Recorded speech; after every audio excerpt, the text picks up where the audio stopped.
Hey there, I'm Lucas Martell. I'm the creator of Walkabout Mini Golf, and we are standing here in our new Alfheim course. So I'll give you a little tour. Alfheim is one of the lands from Yggdrasil, the world tree from Norse mythology. And it's essentially the home of the both light and dark elves. This was originally conceived to be something that was going to be part of the Lost Cities. This was actually, I think, maybe the second course that Henning Kachi, our lead level designer, actually did. So this has been in development for, probably 2.5 years. This has been one of those that we thought it was going to be part of Lost Cities, and then we felt, okay, this isn't really a Lost City. It didn't have the same vibe, whereas all the other ones were a bit more archaeological. Atlantis was still kind of mythology. It still had this sort of ruined vibe to all the different courses, and we really didn't want to do that with Alfheim. We wanted it to feel like it was still like a living, breathing, vibrant place. So ultimately, this was one that we've just been sitting on for, like I said, almost 2.5 years now.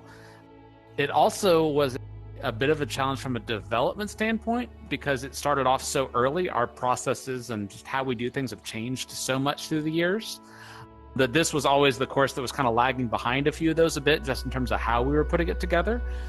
This was also a bit of our training course that pretty much everyone in the company, when they first started, they started out on Alfheim. So it became a bit of a test bed, and it took a lot of work to just get everything working to that more polished level.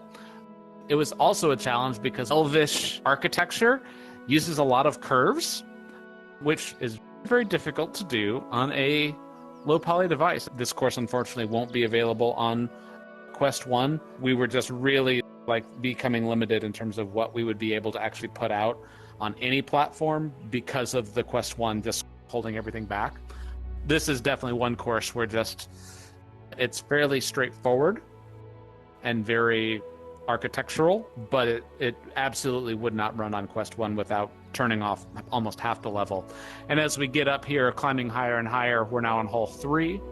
As we get higher, you'll really see how detailed all the architecture and everything is. Even though it's a much more straightforward gameplay, there's not necessarily a gimmick like the laser course or Upside Down had. This course uses the curves as a very big part of gameplay, and so there's a good number. In fact, as we get up here to hole number 4, you'll really be able to see a few of those spots. And I just realized I should have been doing this in practice mode so I can demonstrate some of this stuff a little bit more, but you'll be able to see just how some of these holes are structured. Overall gameplay of this one does tend to be a lot more about riding the curves. It doesn't work in every situation, but on most of the holes, there is at least an option there that if you're able to ride the curves of basically like a wall ride, can put you into a much better position. So it's a much less about banking and bouncing off of stuff, and definitely more about following the flow of the walls. All of the art that you're seeing, this particular mural was done by Zach Alexander, one of our concept artists and illustrators. You'll also notice that there are several statues. There are a ton of little details and sculptures that are referencing other things from Norse mythology, all about the 9 realms and how they're created and different characters within each of them. A lot of them will be deep cuts for some folks, but if you're wondering what all those gold statues are, those are referencing very specific things from Norse mythology. The overall feel of autumn was something that was part of the course. We wanted just it to feel very warm and autumnal. And so we decided from the very beginning to start doing falling leaves and just really leaning into the warm tones. In fact, this was one that Henning even built all of the tree canopy and set the position of the sun from the very beginning so that it would create pools of light in very specific places and really give you that golden light streaming onto certain parts of the course. Anyone who's been following some of our more recent courses, you'll notice that we've just been adding more and more detail, more and more animated stuff, and more effects as we're just getting better at doing them. Not continuing to do Quest 1 was definitely something that we did not want to do. It's not something we took lightly. Really, what a lot of that came down to, though, was that with the Oculus SDK, if we wanted to update the SDK for the whole project, we would not be able to and continue to support Quest 1. So ultimately, we ended up having to break off a completely different branch, and we are maintaining that so that people won't have the new courses, but they can still play cross-play with any courses that they do have. So we are maintaining that, and we're going to continue to maintain that as long as possible. But ultimately, I think that Meta realized that it was heading in a different direction. It was really limiting them.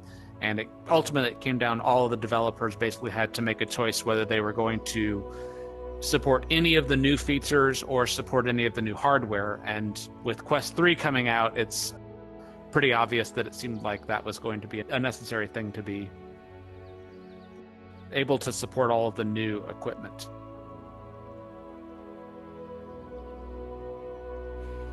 Quest 1 was a great platform, and for what it was and what it did was phenomenal. I think the thing that I probably missed most about it was just that I think a good number of people had gotten a Quest 1 and then upgraded to the Quest 2, and with us being a multiplayer game, I think a good number of people would basically just use that as a loaner headset they give to somebody to play around with. Which was obviously a bit of a bummer. I have a feeling that a lot of people are going to be upgrading to a Quest 3 and maybe giving their Quest 2s to a family member. The Swans were also a late addition. But again, as we've been adding just more and more stuff, that was one of those things that, we've got to just add more life in here. And now that we're up a little bit higher, you can really see what I was talking about earlier as far as the elven architecture and all these graceful curves leading everywhere, which is a little difficult to do in a low poly game. The God Rays, as they're also called, Tony Davidson, our senior lighting, actually our lead lighter, pretty much the main person who's doing all of the lighting these days, especially for this course. It just really felt like it was absolutely imperative to get that in there and dialed in. This is coming up to hole number 9. Once again, a lot of slopes. Also, one of the little side things I'll just point out, Alfheim was also known as a place where they raised bees.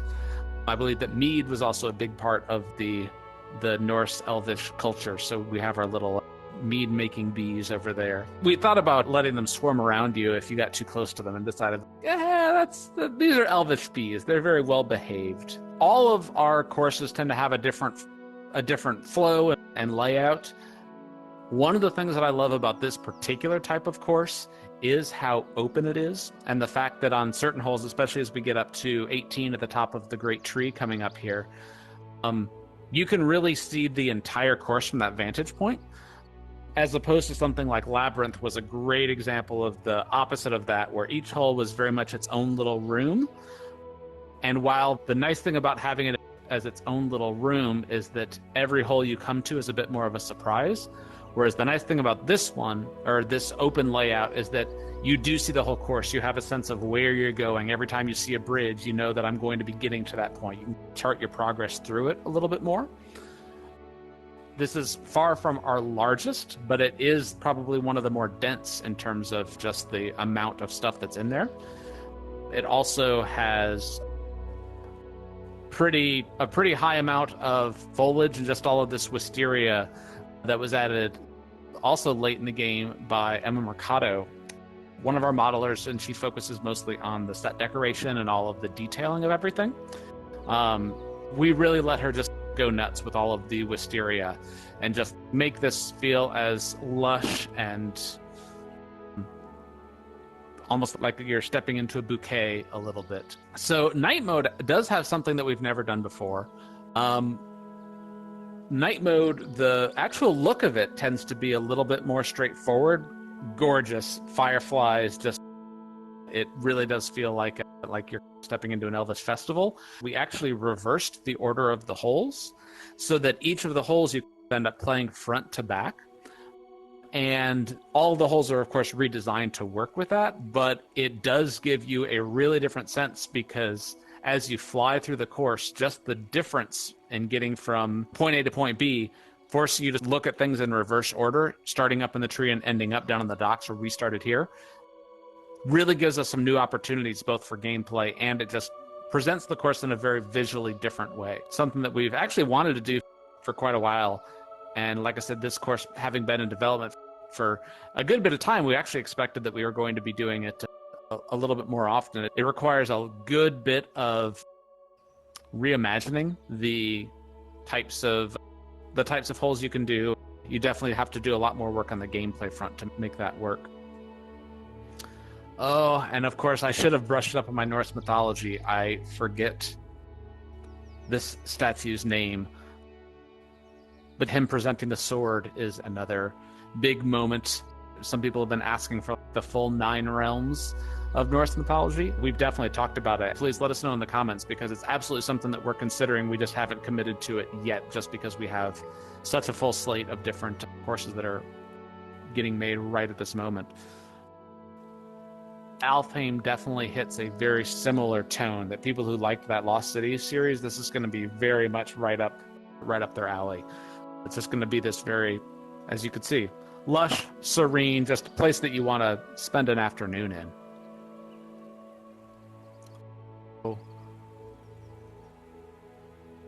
This would have been probably done about the same time that Coyote Valley was done. So I was working mainly on Coyote Valley while Henning was working on Alfheim, I believe. So here we are on hole 17. I'm going to climb the steps to get up to 18. That'll give us a nice view over the whole course here. This layout was always something that was started very early on and just something that Henning really wanted to do. We have this giant tree. We have to go up it and give everybody a really nice viewpoint over it. I'll even come and stand over here on the edge where you can just get a really nice view out at the whole course and show off that open architecture like I was mentioning earlier.